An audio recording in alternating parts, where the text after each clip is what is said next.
Every day, we rise, challenging ourselves to work for what we believe in. At U.S. Border Patrol, protecting our borders is more than a job. It's a calling. Agents answer the call, working together to keep our country and communities safe. If you are ready for a new mission, join U.S. Border Patrol and go beyond. Learn more at cbp.gov/careers. What if you could have a career where the opportunities are as vast as our nation, where it's not about mission statements, but a shared mission? At U.S. Customs and Border Protection, we go beyond to protect more than borders, from ship to shore, air to ground, cities to local communities. CBP agents and officers are keeping people safe. Join U.S. Customs and Border Protection and go beyond for something far greater than yourself. Learn more at cbp.gov/careers. Now for our story. Jessie Calvert stood by the window of her room in the 11th Street house in Wakefield. Her husband, Ben, had left her rather abruptly a moment ago, after Jessie had noticed the figure of Bill Meade below on the street, walking away from the house. She'd heard Ben go down the hall to Kitt's room, and a few minutes later, the front door slammed. Jessie knew that Ben must have followed Bill with the intention of bringing him back, delivering him to his daughter. But she had a feeling Ben's mission would be unsuccessful.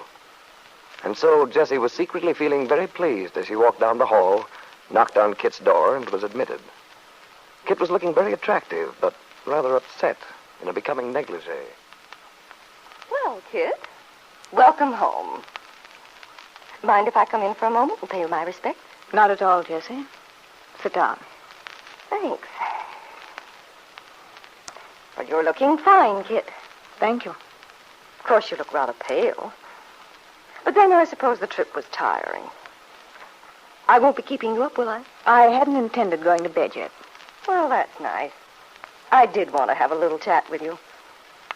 I hesitated to come in earlier. Didn't want to intrude on the family gathering. But I see it isn't a gathering anymore. Where's Ben? Dad left a few minutes ago. I thought I heard the front door slam. I wonder where he could have been going at this hour. I haven't the faintest idea. Doesn't Dad check with you when he goes out? I saw Bill in the kitchen when I came in this evening. Did you? Yes. He told me the good news about the baby. I'm so happy to know everything turned out well for you.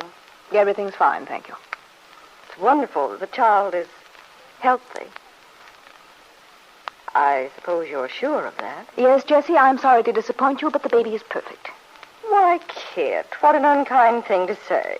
Not unkind, just accurate. Well, why should I be disappointed? I think it's wonderful. I'm dying to see him. Does he look like the Calverts or the Bowmans?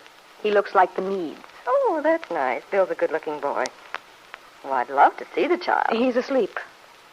Well, I can see him in the morning. I hope you like what I did with the apartment. Yes, it's very attractive. You did a very satisfactory job. Thank you, Kitt. Yes, your taste is in evidence everywhere. You couldn't have done a better job if you'd been doing it for yourself. I did rather think in terms of what I'd like. I was sure our taste would be similar. Well, it certainly was a surprise to me when Bill told me about the baby. After your wire had said nothing about it. I wanted it to be a surprise. Well, it was. Ben must have been absolutely flabbergasted. Naturally, Dad was very pleased. I don't imagine he's been given much encouragement at home. Encouragement? What do you mean? I mean, Jessie, I doubt that you helped him to think that things would come out as he hoped. Well, I didn't want him to have any false hopes, if that's what you're getting at. And, of course, after he talked to you on the phone, it looked pretty dubious. Well, I knew it was time for the baby by then, and the baby was already born then, Jessie. I simply thought it would be fun to surprise Dad, as I told you. How old is the baby, Kitt? He's nearly a month old. I see. And did you have much trouble at the hospital? Nothing spectacular. Everything was quite usual. It must have been a nice vacation for you out there in California while you were waiting. All your friends. I didn't look up my friends while I was there. I see. I didn't feel much like seeing people. Oh, that's too bad. Well, it might have been fun to see some of them. That wasn't my purpose, if you'll remember. No, I suppose it wasn't. Well, you'll be feeling better after you've been home a while. Better? I'm feeling quite all right now. Oh, I just meant... Well, Kit, you seem jumpy, nervous. Oh, that's silly. It's just that being on a train for several days with a new baby is not very relaxing. Otherwise, I feel very fine. Oh, it's funny. I can't quite get used to this. You did come home after all. Of course I did. I told you I would. Well, I thought you might think better of it. After what I told you. You mean that night you and Dad turned up at Malibu? The night of the storm? Yes. Well, I'm afraid, Jessie, you have a tendency to overestimate your powers. Now, why should I have paid any attention to all that nonsense you gave me? I knew it was just a pack of lies. What makes you so sure of that? For one thing, I know your background. You haven't been conspicuous for sticking to the truth. And I haven't forgotten your method of becoming Mrs. Ben Calvert. Well, the fact remains, I am. Yes, you are. And much good may it do you. I'm afraid you've made a great mistake this time, Kitt. I wasn't talking nonsense, as you call it. You'll find that out quite soon. Will I? What makes you think so? Oh, a lot of things. You know, Jessie, I'll admit I could never like you. But I might be able to have some respect for you if you just stop pretending. Well, I'm not pretending. Oh, yes, you are. You know very well you've gone to every length possible, used every means you could think of to keep me from coming back to Wakefield. Well, you failed. I'm back, and I'm going to stay. Then you think you've proven me wrong? I know I have. Oh, I know why you wanted to keep me away. After you forced Dad to marry you by telling him a lot of lies, managed to worm your way into this family, you don't want me around to spoil your thunder. True, I don't want you in this house, Kitt. I'd be a fool to the way you've always treated me. But if you think I lied to you when I told you about Bill, you're very much mistaken. Jessie, it's no good. It's too late to frighten me with that routine. You see, I've caught up on quite a lot of local gossip since I've been back this evening. For example? For example, I know about Peggy Douglas's running around with this writer. That spoils your story to begin with. Remember, you tried to give me the impression that Peggy was seeing Bill? Well, it's true that Peggy and Nicholas Dorn are friends. But they're not married, you know. So? In other words, a lot of things can happen. Besides, I fail to see that Peggy's going around with another man has anything to do with your marriage to Bill. Talk about my pretending, Kitt.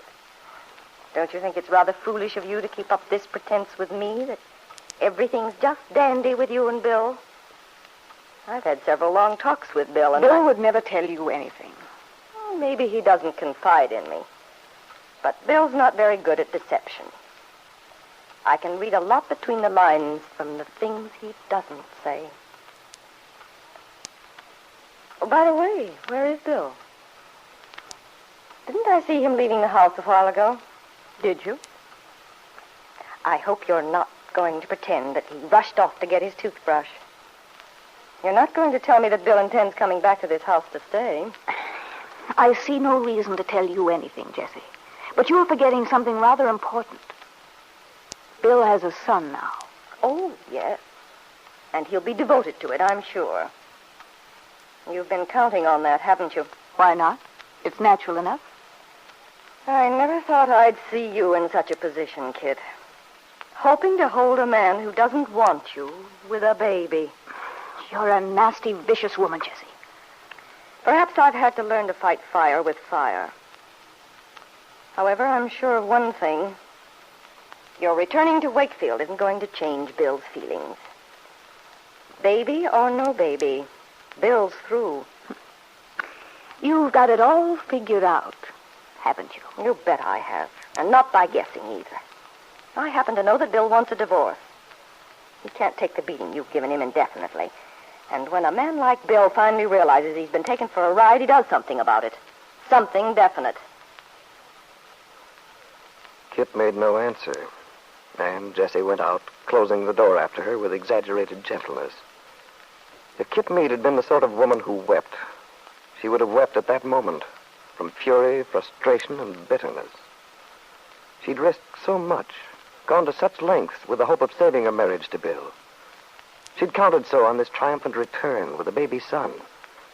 But now, if the baby failed, if the fact that Peggy Douglas was interested in another man had no effect on Bill, what more could she do?